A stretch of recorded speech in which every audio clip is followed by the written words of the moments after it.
In 1936, a boy named Jorge Mario Bergoglio was born in Buenos Aires, Argentina, and no one could have guessed he'd become Pope Francis, the first Latin American to lead the Catholic Church. But on April 21, 2025, from New York, somber news from the Vatican, especially following Easter Sunday, with word of Pope Francis has died. the world woke up to shattering news. Pope Francis was dead at 88, gone on Easter Monday after a life of triumphs and heartaches. Behind his gentle smile and white cassock was a story of survival, sacrifice, and secrets that rocked the Vatican.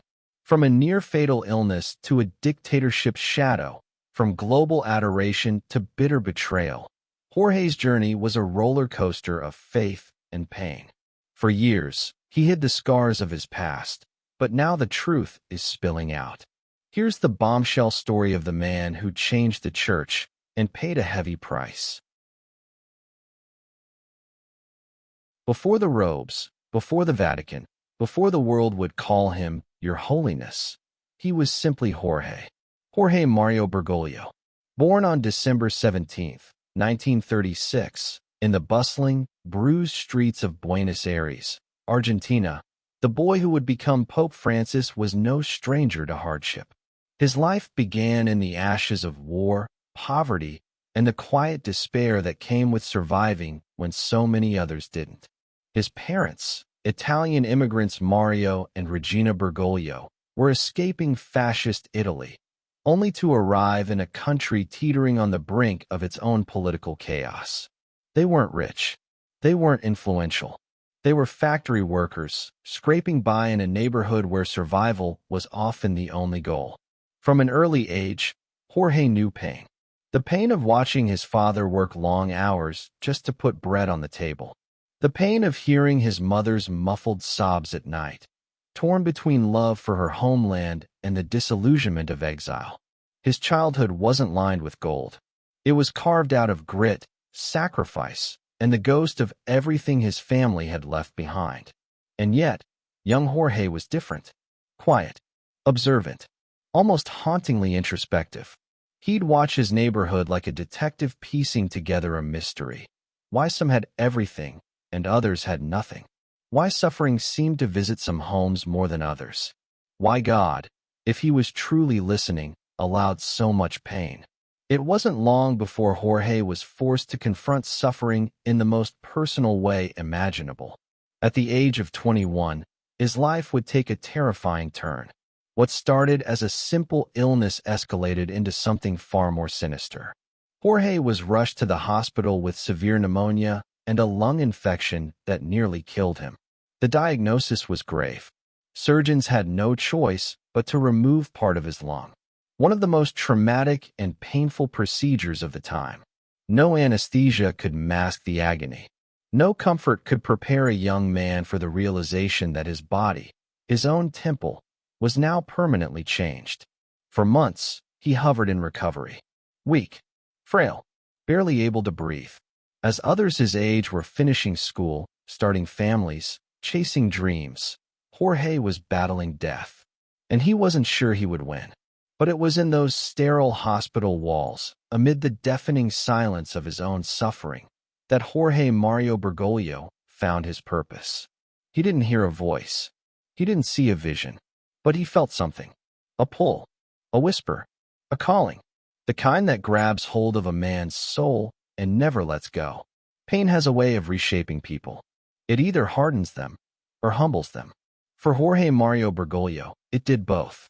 After surviving the surgery that nearly took his life, Jorge wasn't just scarred physically. He was changed spiritually. His brush with death left him quiet, contemplative, and unusually detached from the things that once mattered. He didn't want a big career. He wasn't interested in money. He didn't want fame. What he wanted was silence. And so, in 1958, against his family's hopes and society's expectations, Jorge entered the Society of Jesus, the Jesuit order.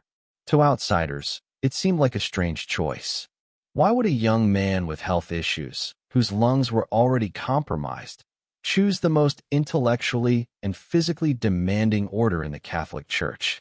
because pain had already broken him open, and the Jesuits welcomed broken men. Inside the seminary walls, Jorge was not known as charismatic. He was disciplined, sharp, stubborn. He memorized Latin while others slept.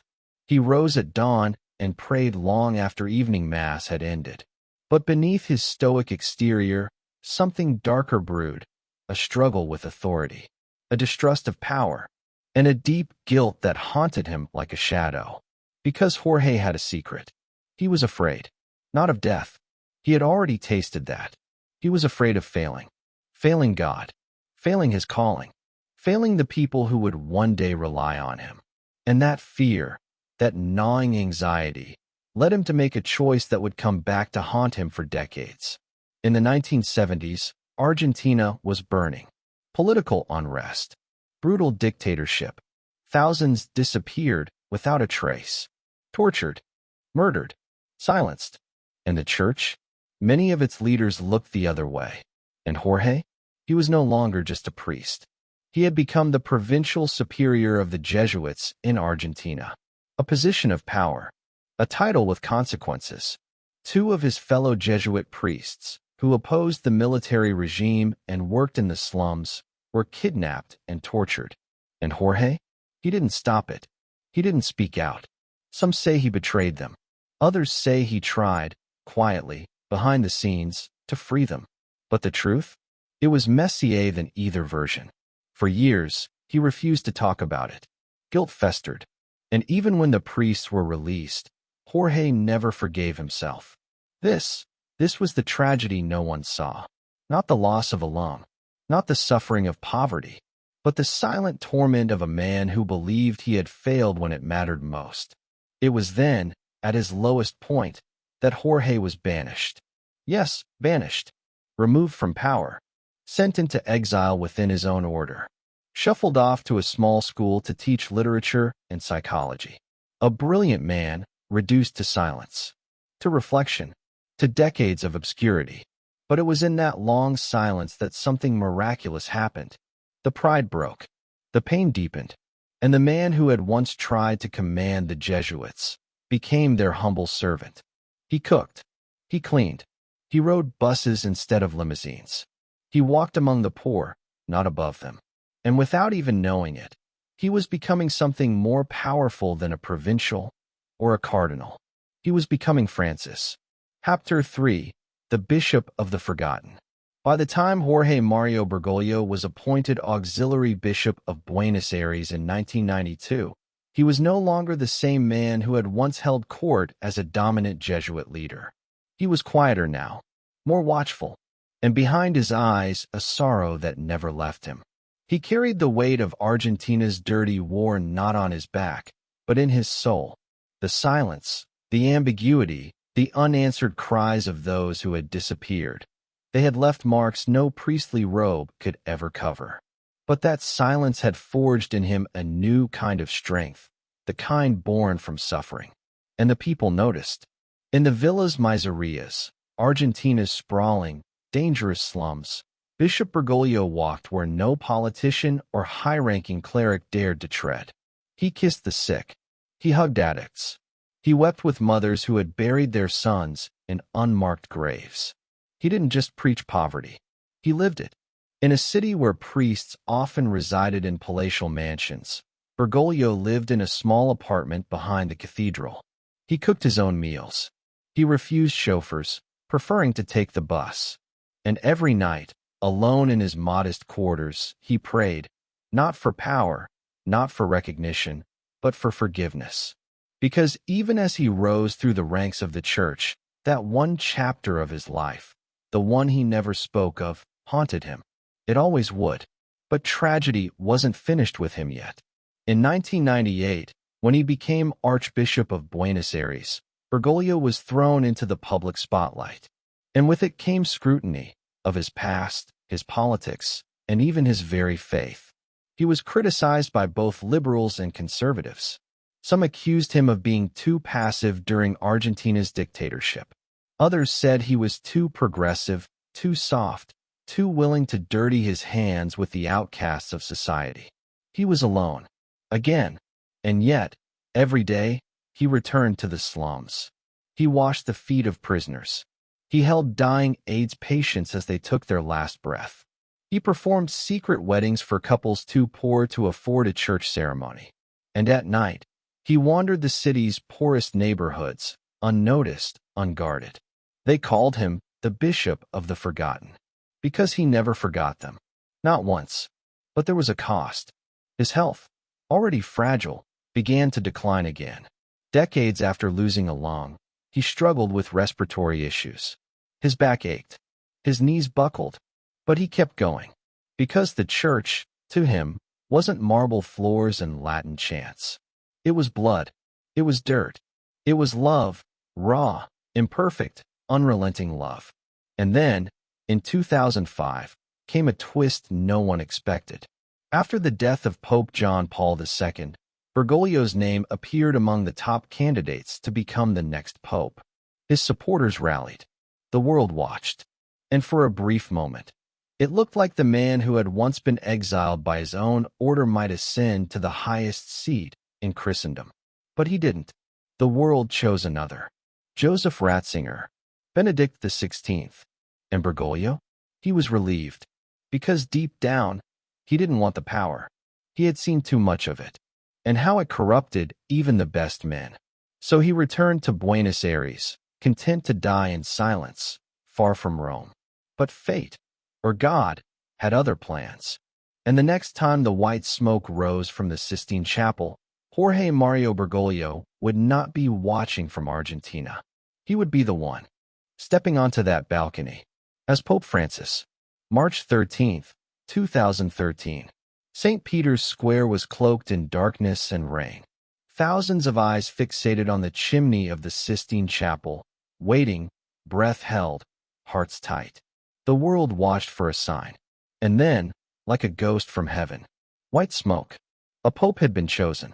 But inside, in the sacred chamber where centuries of power had been decided, Jorge Mario Bergoglio sat stunned. As cardinals came to kiss his ring, he remained still, quiet, burdened, not with pride, but with dread, because this was not a moment of glory for him. It was a moment of mourning. He had tried to refuse, pleaded even. He was old, tired, unwell. A man more comfortable in the slums of Buenos Aires than the golden corridors of the Vatican. But the votes had spoken, and in that moment, the moment that would define not just his life, but the future of the Catholic Church, he whispered 7 Latin words that shook the foundations of the institution. Franciscus. He would be called Francis. No pope had ever taken that name. Not in 2,000 years. Because to do so was to invoke the spirit of Saint Francis of Assisi, the radical friar who had renounced wealth, rejected power, and walked barefoot among lepers.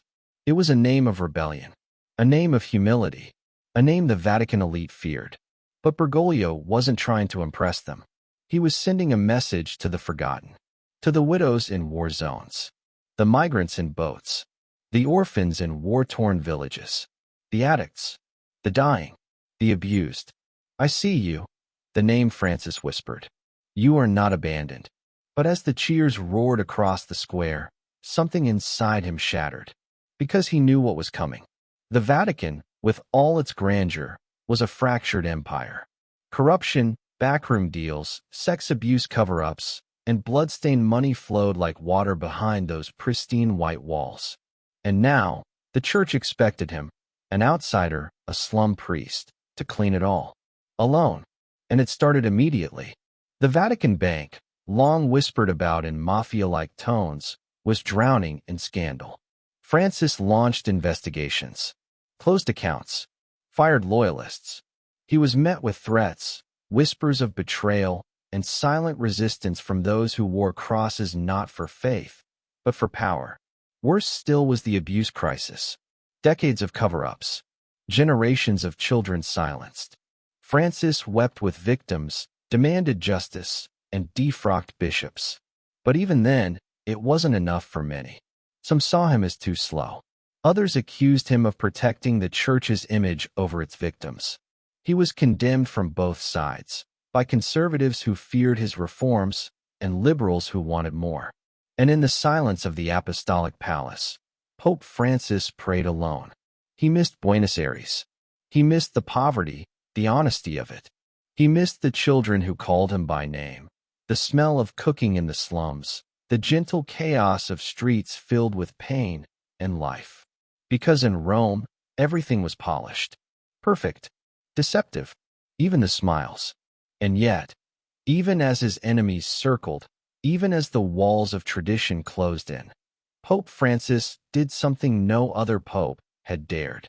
He opened the church's doors to divorced couples, to gays and lesbians, to Muslims and atheists, to the broken, the cast aside, the misunderstood. "Who am I to judge?" he asked in 2013. 5 words that exploded like a thunderclap through centuries of dogma. To his supporters, he was a prophet. To his critics, a heretic in white. But behind closed doors, away from the applause and the backlash, he remained. Jorge, a man haunted by the past, a man who never sought a crown, a man who carried both the weight of God and the wounds of his own regrets. And as he walked the halls of the Vatican at night, whispering prayers in the flickering light of ancient candles, one truth echoed louder than any sermon. He never wanted to be pope, but he had to be. The Vatican, for all its beauty, is not a palace of peace. Behind the frescoed ceilings and marble saints lies a brutal truth. It is a political battlefield, one older than most nations.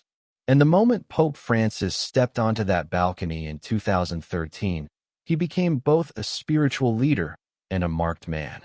The Curia, the Church's central governing body, had long been called a nest of vipers. And Francis? He was the man who dared to kick that nest. He stripped cardinals of power, shut down hidden bank accounts, demanded bishops live simply, not like kings. And worst of all, he told the truth. To the public, to the media, to the faithful. He exposed decades of dysfunction, rot festering beneath cassocks and incense. But in doing so, he made powerful enemies. Cardinals who once dined like princes now whispered in shadows.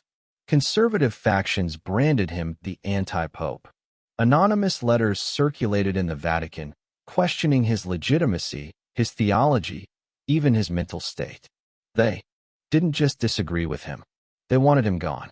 And Francis knew it. He even joked, bitterly, to a friend, "I may only have a few years before someone pulls a John Paul I." A chilling reference to the Pope who mysteriously died just 33 days into his papacy after initiating Vatican reforms. No autopsy was ever performed. Conspiracy theories still swirl. But Pope Francis wasn't naive. He knew he was stepping on ancient toes, guarded by centuries of silence, scandal, and secrecy. Still, he pushed forward. And then came one of the darkest days of his pontificate, the Vigano letter. In 2018, Archbishop Carlo Maria Vigano, a former Vatican diplomat, released an explosive 11-page letter accusing Pope Francis of covering up sexual abuse. It sent shockwaves around the globe. Vigano demanded his resignation. The media erupted. Conservative clergy used it as fuel. Proof that Francis was not just unfit, but corrupt. That his embrace of mercy and reform was a mask for weakness, or worse, deceit. The truth? It was complicated. The abuse scandals had spanned decades and multiple papacies. John Paul II, Benedict XVI, both had failed to stop it. Francis had taken steps, slow and controversial ones, but to many it was too late. For days after the letter's release, Francis was silent. Then, in a single, searing statement, he said, "I will not say one word on this. The truth will speak for itself." But inside, he was devastated, betrayed by a fellow priest, attacked by his own, dragged through the mud not by the press, but by the church he had given his life to. And still he carried on, because this was never about popularity, or approval, or safety. It was about saving souls, and trying, in his own imperfect way, to save a church drowning in its own sins. But it came at a price. Francis began to age rapidly. His limp worsened. The pain in his sciatica grew unbearable. He began using a wheelchair. Surgeries followed. Rumors of resignation filled headlines. Some wondered if he'd even survive the decade. But perhaps the worst pain was personal, because while he tried to heal the church, he could never truly heal his own heart. Despite the title of Supreme Pontiff, Jorge Mario Bergoglio was still very much a man who had loved, lost, and carried wounds that time could not erase. Behind the papal vestments, beneath the weight of 1 billion souls, lay a heart haunted by regrets. He once told an interviewer, "My mistakes are many, some I carry every day." But what mistakes? Not doctrine, not dogma. His deepest wounds were personal. Let's go back, long before the white robes, to Argentina, to the 1970s, to a time of darkness. The country was being torn apart by military dictatorship. Kidnappings, torture, and death squads roamed the streets under the chilling rule of the dirty war. And Father Bergoglio? He was the provincial superior of the Jesuits. His role was complicated, balancing spiritual duties with survival, trying to protect his priests while navigating a regime that crushed dissent. But 2 Jesuit priests under his leadership, Fathers Orlando Yorio and Franz Jalix, were kidnapped and tortured by the regime. And rumors spread, whispers that Bergoglio hadn't done enough to protect them, that he may have even betrayed them to the military. A chilling accusation. The pain of that moment never left him. Years later, one of the priests publicly forgave him, claiming Bergoglio had tried, silently, to help. But the stain remained, especially in his own mind. In his memoirs, he called it his moment of profound interior crisis. Because guilt, whether deserved or not, is the kind of pain that burrows deep. And for Jorge Mario Bergoglio, it never left. Even as Pope, when asked about that time, he once said, "The shadows of that era still visit me in the night." But it wasn't just the dirty war that haunted him. It was the woman, the one he could never forget. Her name was never revealed publicly, but long before he took his vows, Jorge had fallen in love. He was a young man, bright and passionate. She was a friend, someone who saw the spark in him long before the world did. They danced, laughed, shared dreams. He even once wrote her a letter, saying if she didn't marry him, he'd become a priest. She didn't, and so he did. But he never stopped wondering what might have been. Not with bitterness, but with that aching, quiet sorrow that only lost love brings. He buried that piece of himself and gave the rest to God. But the truth? Not even the papacy could completely fill the space she left behind. As he grew older, the emotional toll wore heavier than the physical. Pope Francis became visibly more fragile. The vibrant, smiling priest who embraced children in St. Peter's Square now moved with increasing difficulty. A wheelchair, a cane, canceled trips, reports of chronic pain and inflammation. Hospitalizations became more frequent. An intestinal, surgery, bronchitis, speculation of terminal illness. And then came his own brush with death. In 2021, after a major colon operation, rumors of his imminent resignation spread like wildfire. For the first time, it felt real, that this pope, so full of contradictions and courage, was running out of time. But even as his body failed him, his resolve never did.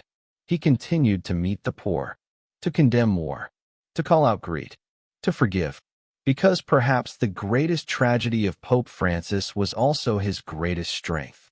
He never stopped believing in redemption, even as others mocked him, even as betrayal circled his throne, even as he faced his own mistakes with eyes wide open. Because he knew that to be truly holy, one must first be truly human. The papacy, for all its majesty, is not a place of peace. It is a throne surrounded by whispers, daggers, and ancient rivalries. And Pope Francis? He knew this from the moment he stepped onto the balcony of St. Peter's Basilica in 2013 and looked out at the crowd with a humble wave. But what he didn't yet grasp was just how deep the rot ran. Behind the marble and incense The Vatican held secrets, power struggles, hidden bank accounts, men in robes who smiled in public and plotted in private. Francis called them the Vatican wolves, and they would come for him. From the start, he was a reformer, determined to clean house. He dismantled financial corruption at the Vatican Bank. He demoted lavish cardinals living like royalty. He stripped down his own papal apartments to a modest guest house room, refusing luxury. But these weren't just administrative changes. They were declarations of war against the old guard. Cardinals loyal to wealth, tradition, and secrecy began to circle him like vultures. They leaked documents, undermined his authority, spread rumors that he was mentally unfit, doctrinally weak, even heretical. One archbishop, Carlo Maria Vigano, openly called for his resignation. Can you imagine? A bishop challenging a pope in public? That's not courage. That's civil war in the church. And still, Pope Francis pressed on, even as the knives glinted in the shadows. Perhaps the most tragic irony? He was attacked not just by conservatives who saw him as too liberal, but also by progressives who saw him as too cautious. To the right, he was dangerous. To the left, he was disappointing. And in the middle stood a frail man, in white, begging the world to remember mercy. "Who am I to judge?" he famously said when asked about LGBTQ Catholics. It was meant as a gesture of humility, but it ignited firestorms from every side. And still, he carried on. But his heart was breaking in other places, too. Pope Francis was forced to face the darkest scandal in modern church history: the global explosion of sexual abuse allegations by clergy. The pain was vast. The victims, in the thousands. The cover-ups, decades deep. Francis did not cause the crisis, but it fell squarely on his shoulders. At first, he was hesitant, slow. Defenders say he needed time to understand. Critics say he fumbled. But when he finally acted, he raged. He excommunicated bishops, held emergency summits, met with victims in private, often leaving those rooms with tears in his eyes. He called it a sacrilege, a betrayal of Christ himself. But inside, it crushed him, because the church he had given his life to had failed so many. And so, the wolves circled. The pain mounted. His health declined. Yet Pope Francis refused to flee. "I am not quitting," he once declared. A captain does not abandon the ship in a storm. But the storm was fierce, and the deck was cracking. He could not walk without assistance, could not travel without immense effort. And yet every Sunday, he still appeared, still raised his hand in blessing, still smiled. Behind that smile, exhaustion, pain, regret, but also something unbreakable: faith. By the early 2020s, Jorge Mario Bergoglio, now well into his 80s, was a man running on borrowed time. He had outlived predictions, outlasted his enemies. But even popes, for all their power, are mortal, and Francis felt it in every step. Arthritis ravaged his knees. Sciatica left him in chronic pain. He began to cancel trips, struggled to stand. His voice, once bold and resonant, became frilier, quieter, as if the weight of the world had finally settled on his lungs. But there was one thing he would not give up: pilgrimage. Even as his doctors begged him to rest, Francis kept traveling, visiting the war-torn, the forgotten, the imprisoned, and the dying. "The shepherd must smell like his sheep," he once said. And so, he kept walking with them. In Iraq, a nation still healing from decades of war, he became the first pope to ever set foot in the country. He walked amid rubble, amid fear, and held the hands of both Christians and Muslims, pleading for unity. He went to refugee camps, embraced survivors of terrorism, and, at every stop, left behind not just words, but weeping crowds. They didn't see a pope in white. They saw a man who understood suffering, because he had suffered. But not all journeys were outward. In 2022, Francis made a painful pilgrimage to Canada, not as a spiritual leader, but as a man asking forgiveness. There, he confronted the brutal legacy of residential schools, where generations of indigenous children had been taken from their families, abused, and forcibly assimilated, all with the complicity of the church. It was a moral reckoning, one that many popes before him had avoided. But Francis, weak, in a wheelchair, visibly trembling, stood before the survivors and said, "I am deeply sorry. I ask forgiveness for the evil committed by so many Christians." It was not enough to heal generations of trauma, but it was a start, and it cost him everything emotionally. Later that night, Aide said he wept alone in his quarters. Behind the scenes, talk of resignation began to swirl. Would Francis follow the precedent of Benedict XVI and step down? He admitted to friends he had considered it. He even prepared documents. But something kept him in place, perhaps duty, perhaps faith, perhaps fear of what would come after him. He once told a confidant, "I will resign when the Holy Spirit tells me to," and not a moment before. But the signs were there. Fewer public masses, shorter audiences, even whispers of potential successors. And still, he would not go. This was no longer just a papacy. It was a crucifixion in slow motion. One man, worn to the bone, refusing to let the wolves, or the world, have the final word. He gave his last strength not to power or prestige, but to the voiceless, to migrants drowning in the Mediterranean, to prisoners on death row, to the poor, the sick, the forgotten. And in doing so, he became something few popes have ever dared to be, a living martyr. In the cold halls of the Vatican, where gold and marble echo centuries of grandeur, Pope Francis stands as a contradiction. He owns no personal property, wears old shoes, lives in a modest guest house instead of the opulent papal palace, and prays each morning, alone, in silence. But the true contradictions of Francis lie deeper. He was the Pope of the people, yet angered many inside the church. A man of mercy, yet dogged by unrelenting critics. A reformer, yet burdened by an institution that resists change like an immune system attacking a cure. So how does history remember Jorge Mario Bergoglio? That answer is still unfolding. But the cracks in the church, and in the man himself, tell part of the story. His reforms were radical and doomed to hurt. Francis didn't just tinker at the edges of Catholic doctrine. He cracked it open with trembling but determined hands. He stripped away layers of clerical privilege, opened conversations about LGBTQ+ rights, divorce, and remarriage, pushed for economic justice over rigid doctrine. He replaced lavish bishops with humble pastors, began cleaning out financial corruption buried under decades of secrecy, and forced the church, kicking and screaming, into confronting its abuse crisis. But these efforts came at a terrible cost. Traditionalists accused him of betrayal. Cardinals whispered of heresy. Former allies turned into enemies, penning open letters calling him a danger to the faith. There is a civil war in the Vatican, one cardinal reportedly told a journalist, and he is at the center of it. Francis never responded with anger, only grief, because to him, every step forward came with a toll and no guarantee of survival. The shadows of his past never left. No matter how far he rose, Francis could never escape Buenos Aires. The ghosts of Argentina's dirty war still haunted his conscience. He carried the accusations that he hadn't done enough, like splinters in his soul.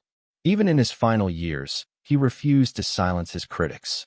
Instead, he reopened investigations, released documents, faced the music. "Only the truth can heal," he told a reporter once. "And the truth may hurt me most of all." It wasn't martyrdom he sought. It was atonement. A pope for the poor in an age of indifference. Francis saw what others didn't want to see. Children drowning in migrant boats while Europe closed its doors. Billionaires hoarding wealth as the sick died without medicine. Climate change ravaging the planet, while politicians debated its existence. He screamed into the void. He wept in silence. He pleaded with world leaders who smiled, shook his hand, and changed nothing. And yet, he never gave up. Do not resign yourself to despair, he told the youth. Be the change, even when the world has gone cold. To many, he became a moral lighthouse, flickering, perhaps, but still burning in the storm. But did he fail? That's the question history asks all reformers. Did Francis change the church, or did the church outlast him? Many of his reforms remain fragile, reversible. His critics are louder than ever, and the world, increasingly secular and cynical, often turned its back on his words. But Francis never measured success in applause. He measured it in mercy. If one soul found hope, if one child was protected, if one prisoner found forgiveness, then his papacy was not in vain. And now, as his days grow shorter, his legacy begins to calcify into something sacred. Not because he was perfect, not because he conquered the church, but because he showed the world that even popes can bleed, even popes can weep, even popes can be broken and still rise.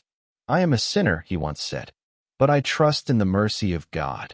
And perhaps, in the end, that is the most Francis could give us. Not a perfect pope, but a human one, a death long feared, yet still so sudden. Jorge Mario Bergoglio had been frail for years, battling chronic pain, lung complications from his youth, mobility challenges that left him often in a wheelchair. And yet, he never stopped. He traveled, preached, met refugees, prayed with death row inmates. He wrote encyclicals with trembling hands and wept in silence after Mass. But on that final night, his body finally surrendered. On April 21st, 2025, Easter Monday, he passed quietly in Casa Santa Marta, his modest Vatican home. His final act? A weak but heartfelt Easter blessing the day before, delivered from a wheelchair to a cheering St. Peter's Square. He looked tired but full of love, one pilgrim tweeted. At 7:35 a.m., he was gone, leaving a church and world grappling with his loss. Cardinal Kevin Farrell's announcement was a gut punch. Pope Francis has returned to God, not in fear, not in despair, but with a peace earned through decades of suffering. He wasn't mourned as a monarch, but as a father, one who held the hands of the poor, one who defied tyrants with only words and kindness, one who admitted to sin and kept walking toward the light. In Argentina, Buenos Aires erupted into spontaneous prayer. In the slums he once visited, murals went up overnight. Papa Francisco, El Santo de los Pies Descalzos. Pope Francis, the saint with bare feet. Even in death, he was walking beside them. Jorge Mario Bergoglio's life ended where it began, in faith. On April 21st, 2025, Easter Monday, he passed quietly in Casa Santa Marta, his modest Vatican home. His final act? A weak but heartfelt Easter blessing the day before, delivered from a wheelchair to a cheering St. Peter's Square. He looked tired but full of love, one pilgrim tweeted. At 7:35 a.m., he was gone, leaving a church and world grappling with his loss. Cardinal Kevin Farrell's announcement was a gut punch. Pope Francis has returned to God. Jorge's journey was a tapestry of tragedy and triumph. Born to immigrants, he survived a lung surgery that should have killed him. He faced Argentina's dirty war, carrying guilt for those he couldn't save. As Pope, he fought for the poor, clashed with conservatives, and battled his own frail body, yet never lost his humor or heart. He was the bouncer-turned-priest who rode a Harley, loved tango, and proposed to a girl at 12. He was the cardinal who rode the subway, and the Pope who lived like a monk. I'm no saint, he'd laugh, but to millions, he was. His death sparked a global outpouring. Buenos Aires held vigils in the slums he loved. World leaders praised his peace efforts. Ex-posts shared memories. He hugged me in a refugee camp, one read. He gave me hope, said another. But not everyone wept. Conservatives debated his divisive reforms, some even cheering his exit. The Vatican's now prepping for a conclave, but replacing Francis? That's like replacing the sun. His legacy, mercy, humility, courage, will shape the church for generations. Jorge's life wasn't perfect. The dirty war's shadow, the abuse crisis, the health battles, they left scars. But he faced them with a tango dancer's grace and a Jesuit's steel. He loved the poor, fought for justice, and asked us to love better. As we say goodbye, one thing's clear. Pope Francis wasn't just a pope. He was Jorge, a man who lived, loved, and lost, and changed the world doing it. His story's over, but its echoes? They're just beginning.